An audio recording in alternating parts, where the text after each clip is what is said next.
Normally നമ്മുടെ വാഹനങ്ങളിൽ battery dead ആയിട്ട് കഴിഞ്ഞാൽ നമ്മൾ എന്താ ചെയ്യുക? ആ പഴയ ബാറ്ററി മാറ്റിയിട്ട് പുതിയത് റീപ്ലേസ് ചെയ്യും. പക്ഷെ നിങ്ങൾ ചെയ്യുന്നത് ഒരു ജാഗ്വറിന്റെ വാഹനത്തിലാണെങ്കിൽ 8ന്റെ പണി കിട്ടാൻ സാധ്യതയുണ്ട്. ഇതിപ്പോ അതുപോലെ വന്നിട്ടുള്ള ഒരു ജാഗ്വറിന്റെ XF മോഡലാണ്. അപ്പൊ നമുക്ക് സർവീസ് അഡ്വൈസർ എടുത്ത് തന്നെ ചോദിക്കാം അതിനുള്ള റീസൺ, അതിനെ അത് പ്രിവെന്റ് ചെയ്യാൻ നമ്മൾ എന്തൊക്കെയാണ് ചെയ്യേണ്ടത്? ഈ ജാഗർ ഇങ്ങനത്തെ കേസിൽ XF മോഡൽ വണ്ടികൾക്ക് കൂടുതലായിട്ട് കണ്ടതെന്ന് വെച്ചാൽ നമ്മൾ ബാറ്ററി ഡിസ്കണക്ട് ചെയ്തിട്ടുണ്ടെങ്കിൽ അതിന്റെ BCM-ന്റെ മെമ്മറി ഫെയിൽ ആയിട്ട് പിന്നെ അത് നമ്മള് ബാറ്ററി റീപ്ലേസ് ചെയ്തിട്ട് കീ നമ്മൾ ഓൺ ആക്കാൻ സാധിക്കുന്നത് കീ നോട്ട് ഫൗണ്ട് എന്ന് പറഞ്ഞിട്ടുള്ള ഒരു വാണിംഗ് ആണ്.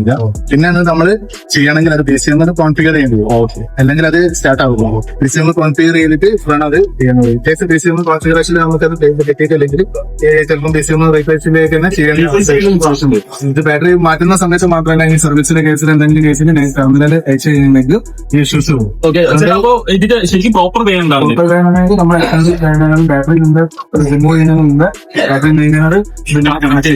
കണക്ട് ചെയ്തിട്ട് വേണം നമ്മൾ മെയിൻ ബാറ്ററി ഡിസ്കണക്ട് ചെയ്തിട്ട് അങ്ങനെയാണെങ്കിൽ പിന്നെ നമുക്ക് വേറെ പ്രോഗ്രാംസിങ്ങോ ക്ലിയറിങ്ങോ ഡേറ്റ് ടൈമോ ഒന്നും ചെയ്യേണ്ട ആവശ്യമില്ല.